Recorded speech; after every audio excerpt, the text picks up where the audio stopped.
Hello friends, I, Dr. C.S. Prashant P. Patel, welcomes you in my YouTube channel PMP. तो चलिए बेटा शुरू करते हैं MCQ series F5 BCom business administration subject English medium semester 1। अब तक हमारे टोटल 2 पार्ट आ चुके हैं। This one is the third part for the MCQ। और एक ही रिक्वेस्ट है, अगर आपको आंसर पता हो तो वीडियो को पॉज करके कमेंट ज़रूर करिएगा ताकि आपका भी एक रिवीजन हो और हमें भी एक रिव्यू मिलता रहे स्टूडेंट्स का।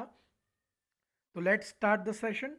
सबसे पहला MCQ, there are dash techniques of leadership 2, 3, 4 और 5। कितने टाइप की लीडरशिप होती है, कितने टेक्निक्स ऑफ लीडरशिप होते हैं? The correct option is 3। 3 तरीके की लीडरशिप होती है, ऑटोक्रेटिक, डेमोक्रेटिक और laissez faire. So there are 3 types of leadership. The second MCQ, autocratic leadership is also known as. Autocratic यानी क्या मतलब?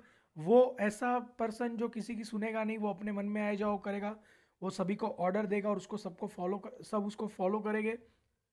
वो कोई भी डिसीजन लेने वाला है वो खुद से लेगा, उसको किसी के ओपिनियन की ज़रूरत नहीं है। Autocratic leader. तो ऐसे लीडर को हम क्या कहते हैं और कौन से नाम से बुलाते हैं? फ्री रेन, पार्टिसिपेटिव, डिक्टेटोरियल या consultative? So the correct option is dictatorial, मतलब जो डिक्टेट करता है लोगों को। डिक्टेटरशिप का हम किस जैसे कहते हैं, वो लोगों को बताएगा ये करो और लोग करेंगे, आपके पास और कोई ऑप्शन नहीं है। That leadership is called autocratic leadership. Which method of leadership proves best when subordinates are illiterate? जब आपके नीचे जो लोग काम कर रहे हैं उनके पास दिमाग नहीं है, मतलब वो उनको पता नहीं है क्या करना है, कैसे करना है, वो इलिटरेट लोग हैं। तो ऐसे समय पे आपको कौन सी लीडरशिप काम आएगी? डिक्टेटरी मतलब डायरेक्शनल, कंसल्टेटिव, फ्री रेन या नन ऑफ द अबव? कौन सी लीडरशिप आपको काम आ सकती है? The correct option is directional. आप डायरेक्शनल लीडरशिप प्रोवाइड करें, मतलब आप जो बोलोगे वैसा वो लोग करेंगे, क्योंकि उनको पता ही नहीं है क्या करना है, तो आप जो बोलोगे वैसे ही करना पड़ेगा। So directional leadership is better option when subordinates are illiterate. Which of the following are features of autocratic leadership? अगर ऑटोक्रेटिक लीडरशिप होगी तो उसके फीचर्स, उसके कैरेक्टर क्या है? यार ऑटोक्रेटिक लीडर यानी एक चीज़ तो हम समझ गए, उसके मन में जो आएगा वो करेगा, वो अपने मन में ही रखेगा जो उसको करना है, वो अचानक से आपको बताएगा, मतलब सीक्रेट भी मेंटेन होता है और हर किसी को फॉलो ही करना पड़ेगा। वो किसी के ओपिनियन के लिए नहीं बैठा है, उसने जो बोला वो फाइनल हो गया। तो ऐसे लीडर के कैरेक्टर क्या होते हैं? Retention of power, relying on order, strict supervision या all of the above? The correct option is all of the above, क्योंकि पावर, वो सब सिर्फ सारे पावर वो अपने पास ही रखता है, वो सभी को ऑर्डर देगा, सब उसको फॉलो करेंगे, और सुपरविजन भी बहुत ही स्ट्रिक्ट करता है वो। तो ये सारे कैरेक्टर एक डिक्टेटर के हैं, ऑटोक्रेटिक पर्सन के हैं। तो answer is all of the above. Which of the following is limitation of autocratic leadership? चलो हम एक चीज तो समझ गए, ऑटोक्रेटिक लीडर यानी क्या, तो उसके लिमिटेशन क्या है? Rise productivity, environment of the freedom higher, labour turnover rate या affect team spirit? The correct option is labour turnover rate, क्योंकि ऐसी कंपनी में कोई काम करना नहीं चाहेगा, लोग कंपनी को छोड़ के चले जाएंगे। तो हाई लेबर टर्नओवर हमें देखने मिलता है, तो लेबर टर्नओवर ऐसी कंपनी में ज़्यादा होते हैं और यही सबसे बड़ा लिमिटेशन है ऑटोक्रेटिक लीडरशिप का। विच of the following is advantage of autocratic leadership? चलिए ऑटोक्रेटिक लीडरशिप क्या है वो तो हम समझ गए, तो उसके फायदे क्या है? Maintain secret, develop coordination, develop trust, develop latent abilities? तो सिंपल सी बात है, ऐसी कंपनियों में सीक्रेट मतलब सीक्रेट मेंटेन होते हैं, क्योंकि वो तो किसी को बताने वाला ही नहीं है, वो लास्ट में सबको बोलेगा ये करो, सब करेंगे। बाकी उससे पहले प्लान जो है वो उसके अकेले के पास है, उसके दिमाग में, because he is the only leader, autocratic leader. So correct option is maintain secret. ये सबसे बड़ा एडवांटेज है ऑटोक्रेटिक लीडरशिप का। Leader consult is subordinates before taking decision in dash leadership. अगर लीडर जो है वो सबको पूछेगा, सबके ओपिनियन लेगा और फिर कोई डिसीजन लेगा, तो ये कौन सी लीडरशिप है? ऑटोक्रेटिक, डेमोक्रेटिक, फ्री रेन या none of the above? So the correct option is democratic. ऐसी ऐसा लीडर जो सभी को साथ में लेके चलता है, सभी का सुनता है, सभी के ओपिनियन लेता है, सबके साथ डिस्कस करता है, तो ऐसे लीडर को हम क्या कहते हैं? Democratic leader. Which of the following advantages of democratic leader? अगर ऐसा कंपनी में लीडर होगा तो उसके फायदे क्या है? Raise in productivity, increase job satisfaction, develop trust या all of the above? So correct option is all of the above, क्योंकि ऐसी कंपनी में लोग ज़्यादा प्रोडक्शन भी करेंगे क्योंकि सब खुश है, सबको जॉब सेटिस्फेक्शन मिलता है और एक दूसरे में विश्वास बना रहता है। तो डेमोक्रेटिक के सारे एडवांटेज है, all of the above. Democratic leadership is also known as dash consultative, laissez-faire, dictator, dictatorial और none of the above. So simple सा है, डेमोक्रेटिक यानी क्या? लोगों से बातचीत करना, लोगों के ओपिनियन लेना। सो नाम पे से ही पता चल जाएगा, correct option is consultative leadership यानी कि democratic leadership. Which of the following are not characteristics of management? Character नहीं है, universal, human process, decision making या none of the above? So the correct option is none of the above, because these all are the characteristics of management. Management हर जगह है, universal, इंसान करता है management, और डिसीजन मेकिंग बहुत important होता है जब आप मैनेजमेंट करते हो। So these all are the real character. So answer is none of the above. Development of leadership is possible in dash control, directing, decentralization या centralization. Development of leadership, it is possible in decentralization. याद रखना बेटा, development of leadership is possible in decentralization, क्योंकि वहाँ पे बहुत सारे leader बनते हैं जब डिसेंट्रलाइज होता है, तो हर एक के अंदर वो क्वालिटी आ सकती है। Which of the following is advantages of centralization? देखिए, सेंट्रलाइजेशन यानी क्या? सब बहुत सारी ब्रांच है लेकिन एक ही जगह से कंट्रोल होगा, लीडर एक ही होगा जो सबको कंट्रोल कर रहा है। और डिसेंट्रलाइज यानी हर ब्रांचेस में अपने अपने लीडर है, तो काम बटा हुआ है सबके बीच में, तो बहुत सारे लीडर है। तो सेंट्रलाइज में एक ही लीडर है, मतलब हेड ऑफिस ही सबको संभालेगा, सभी ब्रांचेस को। तो उसके एडवांटेज क्या है सेंट्रलाइजेशन के? Quick decision, improve motivation, stability, flexibility. तो करेक्ट ऑप्शन है क्विक डिसीजन, क्योंकि वो अकेला ही सबको कंट्रोल कर रहा है, तो डिसीजन लेने में उसको टाइम लगता नहीं है। सो सेंट्रलाइजेशन का सबसे बड़ा एडवांटेज है क्विक डिसीजन, क्योंकि बाकी सारे नहीं हो सकते। Which of the following is the limitation of centralization? अब प्रॉब्लम क्या है सेंट्रलाइजेशन की?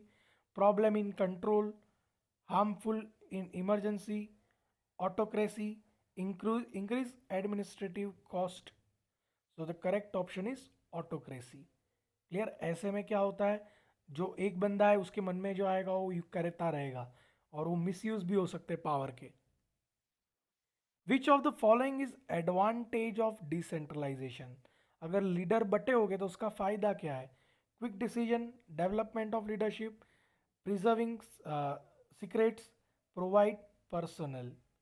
सो correct option is development of leadership, क्योंकि बहुत सारे लीडर हो गए तो सभी में वो लीडरशिप की क्वालिटी आएगी और आपके पास बहुत सारे लीडर तैयार हो जाएंगे कंपनी के अंदर।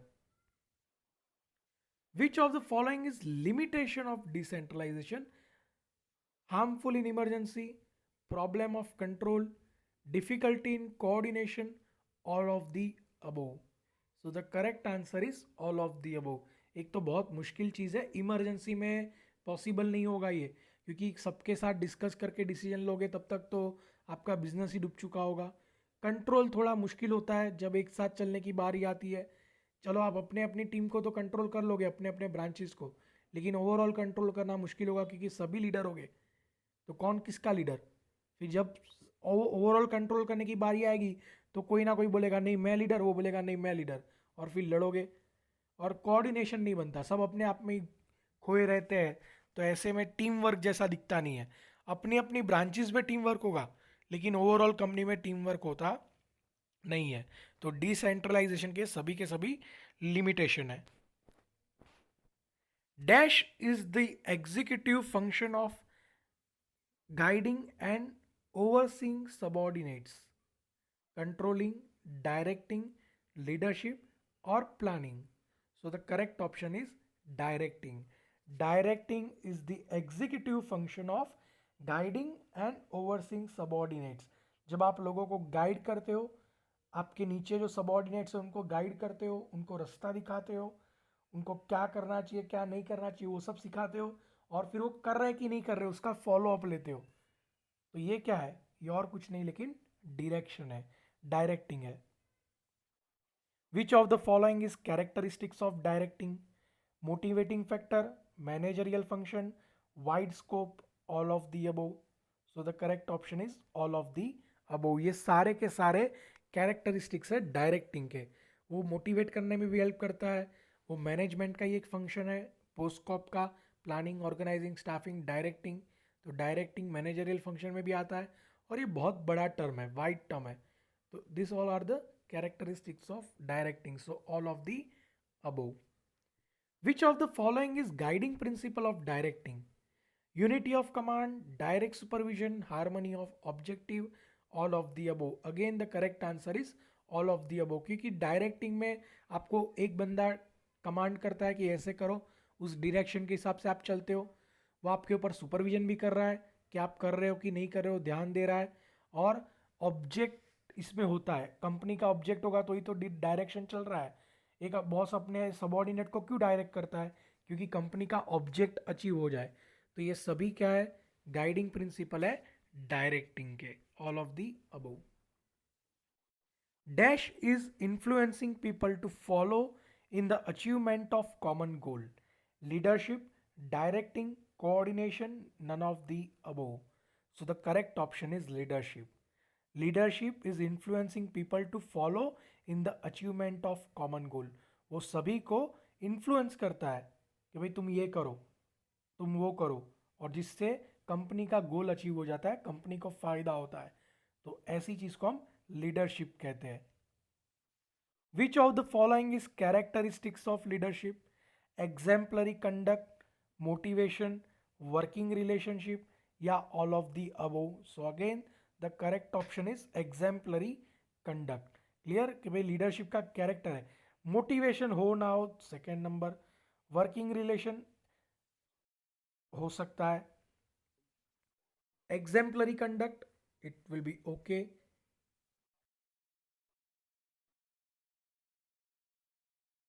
Okay, there might be some wrong selection over here. All of the above is the correct answer. So kindly mention this in your notebook, that characteristics of leader, it is motivational also, it depends, exemplary conduct also, working relations also matter. So all of the above is the correct option. In time of emergency, dash become more useful: decentralization, control, centralization, और directing.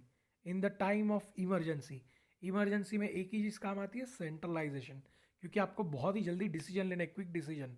Democratic में तो आप discuss करोगे फिर decision लोगे, तब तक तो कंपनी डूब चुकी होगी। सो सेंट्रलाइजेशन एक ऐसी सिचुएशन है जहाँ पे आप इमरजेंसी में भी डिसीजन ले पाओगे, क्योंकि एक ही जन को सब कुछ करना है। Burden of work on superior is reduced in, जो बॉस है उसके ऊपर कब काम का बोझा कम होता है, बर्डन कम हो जाता है, रिड्यूस हो जाता है।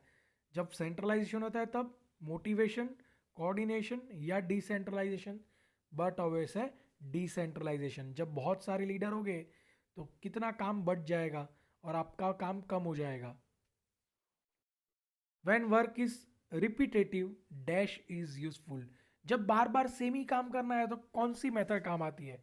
Centralization, decentralization, controlling, motivating. So the correct option is centralization. देखिए बार बार सेम काम करना है तो आप 10 कंपनी मतलब 10 ब्रांच हो गए, एक ही लीडर को कोई फर्क नहीं पड़ता, क्योंकि काम चलने ही रहने वाला है। हमें अलग अलग लीडर जब कब चाहिए? जब काम करने का तरीका अलग अलग हो तो सेंट्रलाइजेशन चल जाएगा। जब आपको एक ही काम बार बार करना है, क्योंकि एक्सपर्ट हो चुके होगे सब काम करने में, तो आपको फिर लीडर की कोई ज़्यादा ज़रूरत पड़ेगी नहीं। Decision making power is delegated to all level of management in directing, centralization, decentralization or controlling. So the correct option is decentralization. जब कंपनी में बहुत सारे लीडर हो गए तो सभी को पावर बटेगे कि तू इस ब्रांच को संभाल, तू इस ब्रांच को संभाल, तो हर लेवल पे पावर बट जाएंगे, तो that is decentralization. Generally in what size of organization centralization is adopted? कब एक लीडर होगा तो चलेगा? व्हेन स्मॉल साइज ऑर्गेनाइजेशन या लार्ज साइज ऑर्गेनाइजेशन, या दोनों में, या एक में भी नहीं। So the correct option is small size. छोटा बिजनेस होगा तो वहां पे सेंट्रलाइजेशन चल जाता है।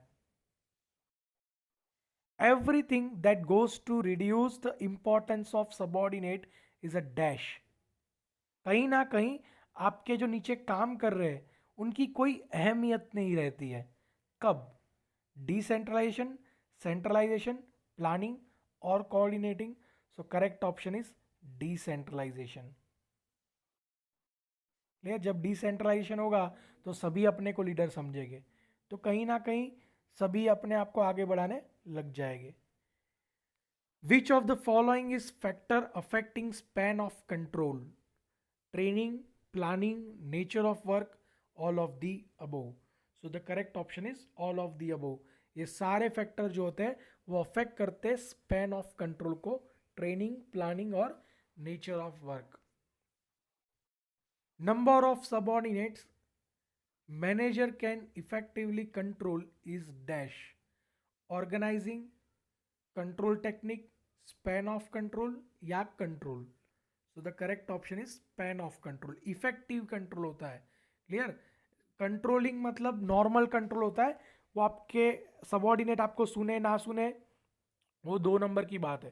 बट अगर इफेक्टिव कंट्रोल है so that is span of control, जो गोल ओरिएंटेड होता है। Which of the following is process of organization? Determining the objective, defining problems, collecting data, selecting solution. So the correct option is determining the object. यहाँ पे एक word missing है। Which of the following is first process of organization, first step. So the correct option is determining the objective. This is the first step of organizing process. System of cooperative activities of two or more person means dash. Reporting, organizing, budgeting or staffing. So correct option is organizing. Strategic planning is a dash. Long term planning deals with routine question. A and B both, none of the above. So the correct option is long term planning. Strategic planning हमेशा long term ही होती है।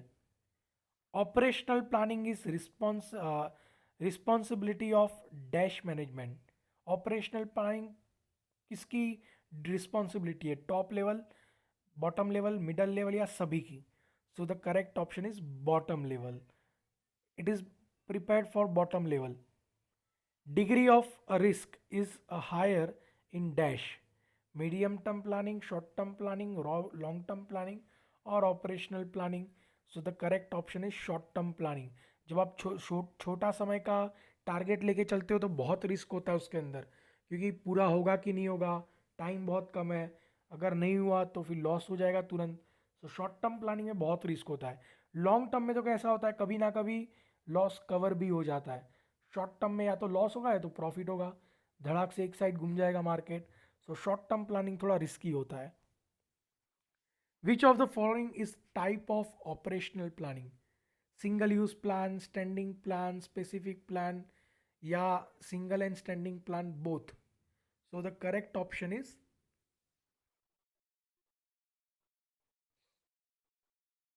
specific plan. Planning is expensive. Dash planning is expensive. Strategic planning, operational planning, standing plan या formal plan. So the correct option is strategic plan.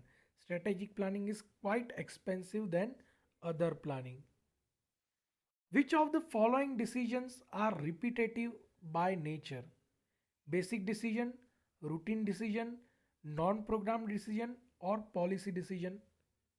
So the correct option is routine decision, which are repetitive in nature. हर रोज हम जो decision लेते हैं repeat होते रहते हैं. So that decisions are called routine decision, repetitive decision. Which decision required investment of funds on a large scale? Operative decision, normal decision, strategic decision or routine decision? So the correct option is operative decision.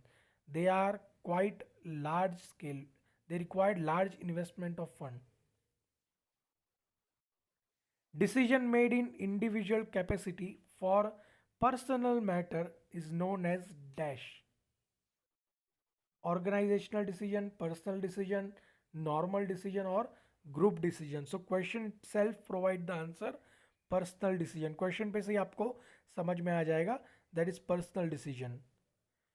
Which of the following is included in process of decision making? Defining problem, developing solution, collecting data, all of the above. So बहुत ही simple सा MCQ था, all of the above. These all things are included in decision making process. Dash is the base of decision making. Alternative, future, planning, uncertainty.